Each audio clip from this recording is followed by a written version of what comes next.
محترم حضرات، توحید جو اسلام کا سب سے بنیادی رکن، فطرت کا سب سے بنیادی جز اور اس کائنات کی سب سے بڑی حقیقت ہے، اور اسی میں انسان کی غلطی یا اس میں کسی دوسرے نظریے یا عقیدے کا شکار ہو جانا انسان کو ابدی طور پر اللہ تبارک و تعالیٰ کے یہاں جہنم اور سزا کا مستحق بنا دیتا ہے۔ اس غلط عقیدے کو شرک کہا جاتا ہے۔ اللہ تبارک و تعالیٰ نے توحید اور شرک ان دونوں کو بہت وضاحت کے ساتھ، بہت تفصیل کے ساتھ بار بار انسانیت کے سامنے قرآن کریم میں مختلف آیات، مختلف مقامات، مختلف اندازوں میں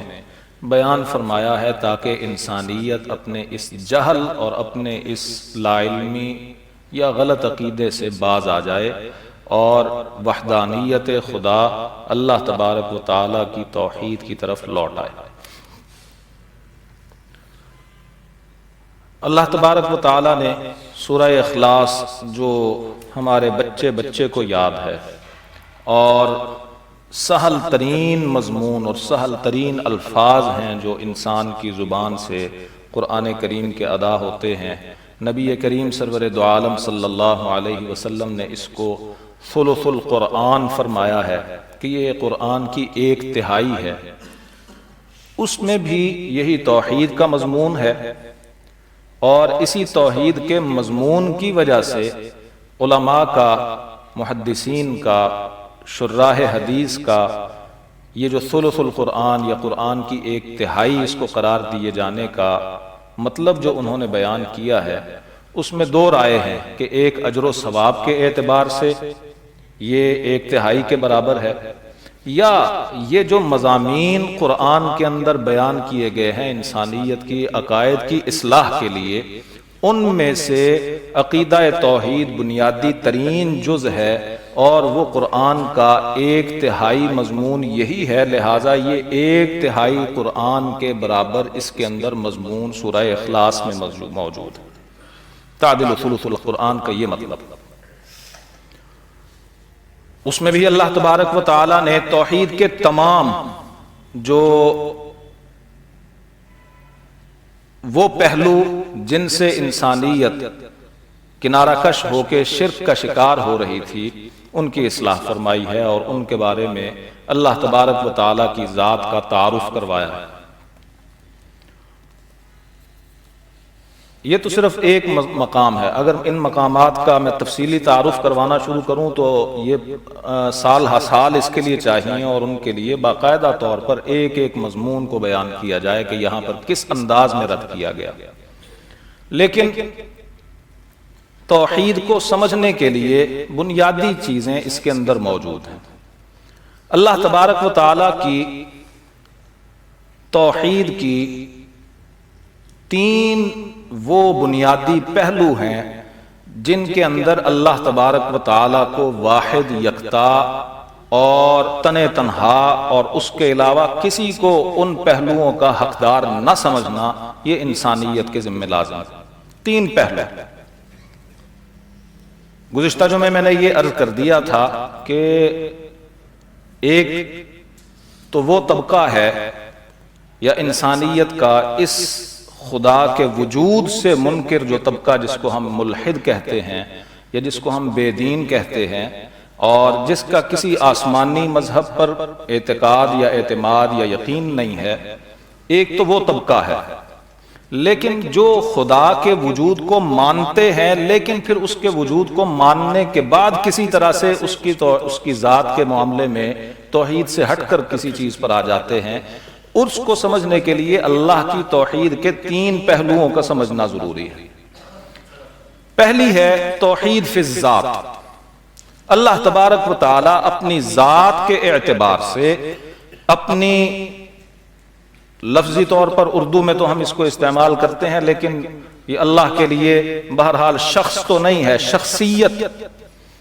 وجود، اس کے اعتبار سے وہ تن تنہا ہے، اس کے ساتھ کوئی اس جیسا نہیں ہے جو دوسرا موجود ہو، خواہ وہ الگ سے ہو یا اسی کی اولاد آل اولاد میں سے ہو، وہ کسی کا بیٹا ہو یا اس کی کوئی اولاد ہو، کوئی اس کی بیوی ہو، کوئی اس کا ہمسر ہو، کوئی اس کا ہم پلہ ہو، اس اعتبار سے وہ تن تنہا ہے، اس جیسا کوئی نہیں۔ ذات کے اعتبار سے اللہ تبارک و تعالی ایک ہے اور اس کے ساتھ کوئی دوسرا ایسا موجود نہیں جو خدا بننے کے لائق۔ لہذا توحید فی الذات، قل هو اللہ احد، کہہ دیجئے وہ اللہ ایک ہے، اس کے ساتھ کوئی اس جیسا نہیں۔ سورہ اخلاص تقریباً ان تمام پہلوؤں کو بیان کرتا ہے۔ دوسرا ہے توحید فی الصفات، کہ اللہ تبارک و تعالی اپنی ان قوتوں اور اپنی ان صفات کے اعتبار سے جو اس کے ساتھ خاص ہے، اصل تو صفات ہیں ہی ساری کی ساری اس کی، لیکن اس نے کچھ صفات اپنی مخلوق کے اندر عطا فرمائی ہوئی ہیں جن کا کچھ نہ کچھ حصہ انسانوں کے اندر موجود ہے، کہ انسان سن بھی سکتا ہے، انسان دیکھ بھی سکتا ہے، مخلوقات چلتی پھرتی بھی ہیں، مخلوقات کچھ نہ کچھ کام کاج کرنے کی قدرت بھی رکھتی ہیں، لیکن ان سب کا اصل منبع، سرچشمہ اور ان کا سب سے بڑا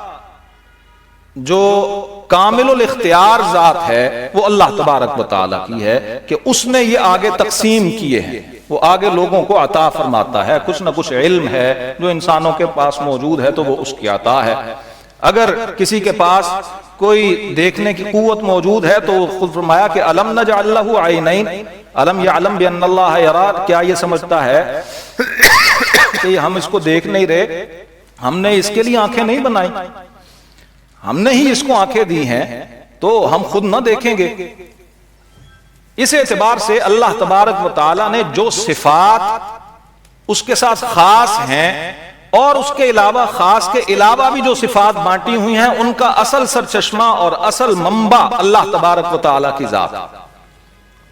لیکن کچھ صفات ایسی ہیں کہ جو اس کے علاوہ کسی کو نہیں ہے، یا ان صفات کا کمال اور ان صفات کا اعلیٰ ترین درجہ وہ صرف اللہ کے لیے ہے، کسی اور کے پاس نہیں۔ مارتا، زندہ کرتا، پیدا کرتا، یہ صرف اللہ ہے، اللہ کے علاوہ کوئی نہ پیدا کر سکتا ہے، نہ کسی چیز کو نئے سرے سے مرنے کے بعد وجود بخش سکتا ہے، دوبارہ اس کو حیات دے سکتا ہے، یا یہ بھی نہیں ہے کہ انسان کسی زندہ چیز کو اپنی قوت کے ساتھ قتل کر کے ختم کر سکتا ہو۔ اگر اللہ کا فیصلہ ہوتا ہے تو مرتا ہے، ورنہ نہیں مرتا۔ انسانوں نے بہت سی جگہوں پہ کوششیں کی ہیں کہ کسی کو مکمل طور پر ختم کر دیا جائے، لیکن وہ چند دنوں کے بعد دوبارہ اٹھ کر سامنے آیا اور کہا کہ میں وہ ہوں جس کو تم نے قتل کرنے کی کوشش کی تھی۔ نبی کریم سرور دو عالم صلی اللہ علیہ وسلم نے جو دجال کے فتنے کے بارے میں فرمایا کہ وہ جب آئے گا تو ایک شخص اس کے سامنے کھڑا ہوگا اور کہے گا کہ میں تجھ پر ایمان نہیں رکھتا، تو دجال کہے گا کہ اگر میں تجھے قتل کر دوں تو کیا تو ایمان لائے گا؟ کہتا ہے میں پھر بھی نہیں لاؤں گا۔ باقی لوگ کہتے ہیں کہ ہاں اگر تم اس کو قتل کر دو، یا وہ کہتا ہے کہ میں اس کو قتل کرتا ہوں پھر تم ایمان لاؤ گے۔ وہ اس کو قتل کروائے گا، درمیان سے تلوار کے ذریعے سے اس کو دو ٹکڑے کروائے گا، حدیث کے جو الفاظ کا مفہوم ہے وہ یوں ہے، اس کو درمیان سے دو ٹکڑے کروائے گا، اور اس کے بعد پھر اس کو کہے گا، نظر بندی ہوگی یا جو ہوگا، اس کے بعد اس کو کہے گا اٹھ کھڑے ہو، تو وہ اٹھ کھڑا ہوگا اور اس دوبارہ طور پر زندہ ہوگا۔ لیکن اس کے بعد وہ شخص کہے گا کہ میں اب حضور سرور دو عالم صلی اللہ علیہ وسلم کی پیشین گوئی کی بنیاد پر اس بات پر میرا یقین بڑھ گیا ہے کہ تو دجال ہے، تو خدا نہیں ہے۔ لوگوں کو وہ مار نہیں سکتا، وہ کھڑا نہیں کر سکتا، وہ زندگی نہیں بخش سکتا، وہ نظر بندی کر سکتا ہے، لیکن اللہ تبارک و تعالیٰ کی ذات وہ ہے کہ جس کو جب قتل کرنا چاہے، جس کو جب ختم کرنا چاہے۔ حضرت ابراہیم علیہ السلام کا مکالمہ، اذ قال، جب سورہ آیت الکرسی کے اختتام پر نمرود کے ساتھ جو حضرت ابراہیم علیہ السلام کا مکالمہ ہے کہ أَلَمْ تَرَ إِلَى الَّذِي حَاجَّ إِبْرَاهِيمَ فِي رَبِّهِ أَنْ آتَاهُ اللَّهُ الْمُلْكَ، ابراہیم کے ساتھ اس بندے نے جس نے مکالمہ کیا کہ اس کے پاس بادشاہت تھی، اس کی بنیاد پر وہ چودراہٹ سمجھتا تھا، اپنے آپ کو خدا سمجھنے لگا تھا، اس نے کہا کہ اِذْ قَالَ إِبْرَاهِيمُ رَبِّيَ الَّذِي يُحْيِي وَيُمِيتُ، ابراہیم نے کہا میرا رب تو وہ ہے جو زندہ کرتا ہے موت دیتا ہے، قَالَ أَنَا أُحْيِي وَأُمِيتُ، وہ کہنے لگا میں بھی زندہ کرتا ہوں میں بھی مارتا ہوں۔ اس نے اس کا عملی مظاہرہ کرنے کی کوشش کی تو مفسرین نے یہی لکھا ہے کہ ایک شخص کو بلایا جو سزا یافتہ تھا موت کا، اس کو کہا کہ جاؤ تم میری طرف سے آزاد، اور اس کو سمجھا کہ یہ زندگی بخشنا ہے، اور ایک شخص کو بلایا جو بالکل کسی قسم کے جرم میں ماخوذ نہیں تھا، اس کو قتل کروا دیا، اور یہ کہا کہ دیکھو میں تو اس طرح مارتا بھی ہوں زندہ بھی کرتا ہوں۔ تو حضرت ابراہیم علیہ السلام کے بارے میں محدثین نے یا ہمارے اساتذہ اور بزرگ علماء کہتے ہیں کہ حضرت ابراہیم سمجھ گئے کہ یہ اتنا بے وقوف ہے کہ اس کو یہ بات بھی سمجھ نہیں آتی کہ زندہ کرنا اور مارنا ہوتا کیا ہے۔ وہ زندگی بخشنا ہے کہ کسی عدم سے وجود دینا یا کسی شے کو اس انداز میں ختم کرنا کہ اس کے ساتھ اس کا دوبارہ وجود نہ ہو سکے، یہ اس بات کو بھی نہیں سمجھتا۔ تو اس کے لیے وہ دلیل انہوں نے بیان فرمائی کہ جس کے بعد وہ بہت الذی کفر، فرمایا کہ میرا رب تو وہ ہے کہ یأتی بالشمس من المشرق فأتی بہا من المغرب، میرا رب تو وہ ہے جو اپنے قوت اور اپنے فیصلے کی بنیاد پر سورج کو مشرق کی طرف سے اگاتا ہے، وہاں سے اٹھا کر اس کو مغرب کی طرف لے جاتا ہے۔ اگر تیرے پاس واقعتاً خدائی قوت موجود ہے تو اس کو مغرب سے لا کر مشرق میں غروب کر کے دکھا دے۔ فبہت الذی کفر، اب جا کے وہ خاموش ہو گیا کہ یہ تو میری طاقت سے باہر ہے۔ اللہ تبارک و تعالی کی قوت یہ ہے کہ وہ پیدا کرتا ہے اس طرح کہ جب کسی چیز کا کوئی وجود نہیں تھا وہاں سے چیز عدم سے وجود میں آتی ہے، پھر اس کو موت دے گا اور اس کے بعد دوبارہ اس کو زندہ فرمائے گا۔ یہ اللہ تبارک و تعالی کی اکیلی طاقت ہے، یہ اس کی ایسی صفت ہے جو کسی اور کو حاصل نہیں۔ اللہ تبارک و تعالی تدبیر امر کرتا ہے، یدبر الامر، تمام نظام عالم چلانے والی ذات اکیلی اللہ تبارک و تعالی کی ہے، اس میں اس کا کوئی شریک نہیں، اس میں کوئی اس کا ساجھیدار نہیں، کوئی ایسا نہیں ہے کہ جس کی اس کو ضرورت ہو اور وہ اس کے محتاج ہو کر اس سے تعاون مانگتا ہو، چاہے وہ فرشتہ ہو، چاہے وہ جن ہو، چاہے وہ کوئی مقرب ولی ہو، چاہے وہ نبی ہو، چاہے کوئی ہو۔ کیا اس کے پاس طاقت نہیں ہے کہ وہ دوسروں کا محتاج ہو کر رہ جائے؟ اس کے لیے فرمایا اللہ الصمد، ان تمام صفات کہ جو دوسروں کی محتاجی کو بیان کرتی ہیں اس کے بارے میں فرمایا اللہ الصمد۔ اللہ تبارک و تعالی بے نیاز ہمارے ہاں ترجمہ کیا جاتا ہے، لیکن اس کا دو طرفہ مفہوم ہے۔ پہلا مفہوم یہ ہے کہ اس کا کوئی کام کسی دوسرے کے تعاون کا محتاج نہیں ہے، اور دوسرا اس کا پہلو یہ ہے کہ کسی دوسرے کا کوئی کام اس کے بغیر نہیں ہو سکتا۔ صمد کی ذات کے اندر یعنی اردو الفاظ کا اس طرح کا کوئی ذخیرہ موجود نہیں ہے جو یہ دونوں پہلو بیک وقت ادا کر سکے، اس کے لیے دو الگ لفظ کہنے پڑتے ہیں، دو الگ جملے کہنے پڑتے ہیں۔ صمد وہ ذات ہے کہ جس کا کوئی کام کسی دوسرے کے تعاون کا محتاج نہیں، ہر کوئی کام یہ خود اپنے قوت کے ساتھ کر سکتا ہے، اور اس کے لیے اس کو کن کہنے کی بھی ضرورت نہیں ہے۔ یہ تو ہم اللہ تبارک و تعالیٰ نے انسانوں کو سمجھانے کے لیے فرمایا کہ انما امرہ اذا اراد شیئا ان یقول لہ کن فیکون۔ اس کا اختیار، اس کی قوت، اس کی طاقت تو وہ ہے کہ جب وہ کسی کام کے کرنے کا ارادہ فرماتا ہے تو بس یوں کہتا ہے کن، تو کام ہوا کھڑا ہوتا ہے۔ انسان وجود، شے، چیز وجود میں آئی ہوئی ہے۔ وہ جب کسی شے کو ختم کرنا چاہے اس کے لیے بھی اس کے کن کا لفظ کافی ہے۔ حضرت عیسیٰ علیہ السلام جن کو اس نے بغیر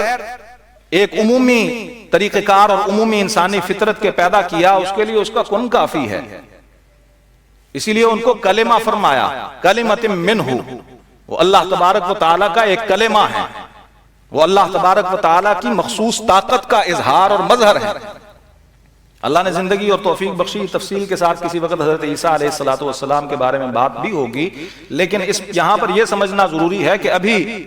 آج 19 دسمبر ہے، 25 دسمبر کو کرسمس کے طور پر عیسائی برادری خدا کے بیٹے کا جنم دن منائے گی، خدا کے بیٹے کا جنم دن، جس کا اللہ تبارک و تعالیٰ نے اسی سورہ اخلاص کے اندر انکار فرمایا ہے۔ لم یلد، اس نے کسی بچے کو جنم نہیں دیا، ولم یولد، یہ کسی اور سے جنما نہیں ہے، یہ کسی اور کی اولاد نہیں ہے، لہذا کسی کو کرسمس مبارک بھی نہ کہیں، کیونکہ اس کے پیچھے باقاعدہ اصطلاح موجود ہے خدا کے بیٹے کے جنم لینے کا دن، جس کو خدا نے اپنا بیٹا بنایا۔ وہ خدا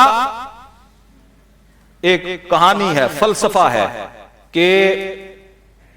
انسان حضرت آدم علیہ السلام چونکہ جنت میں غلطی کر کے پوری انسانیت کو انہوں نے مجرم بنا دیا، اور وہ جو گناہ تھا جو حضرت آدم علیہ السلام پر آیا وہ ان کی پشت میں موجود ہم سب کے ذمہ بھی تھا، اور اس کے نتیجے کے اندر اللہ نے یہ فیصلہ کیا کہ میں خود انسانی روپ دھار کر انسانی شکل میں آؤں اور پھر مجھے صلیب دے دی جائے، مجھے قتل کر دیا جائے، تاکہ میرے قتل کے ذریعے سے انسانیت مظلوم بنے اور اس قتل سے اس گناہ کا کفارہ ہو۔ اس کو عقیدہ کفارہ کہا جاتا ہے عیسائیت کی زبان میں۔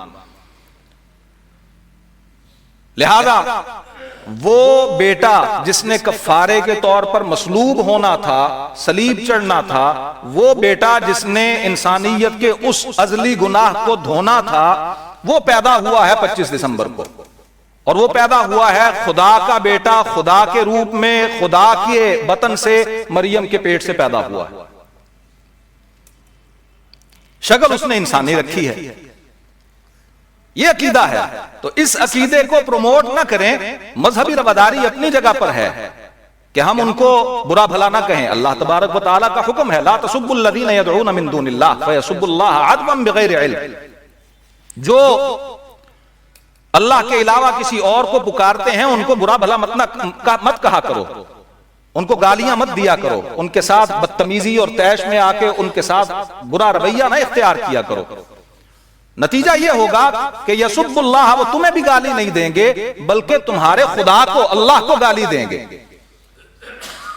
عدوان، یہ صرف اور صرف دشمنی کا نتیجہ ہوگا بغیر علم، اس کے پیچھے ان کے کوئی بنیاد اور کوئی علم اور کوئی دلیل موجود نہیں ہوگی۔ اس کو مذہبی رواداری کہا جا سکتا ہے، لیکن ان کے ساتھ اختلاط اور ان کے ساتھ ان کے تمام جرائم میں شریک ہونا، یہ کس مذہب نے اجازت دی ہے کہ انسان ان کے ساتھ ان کے جرائم میں شریک ہونے لگ جائے اور یہاں پر مذہبی رواداری اختیار کر کے اللہ کے ہاں مجرم بن جائے؟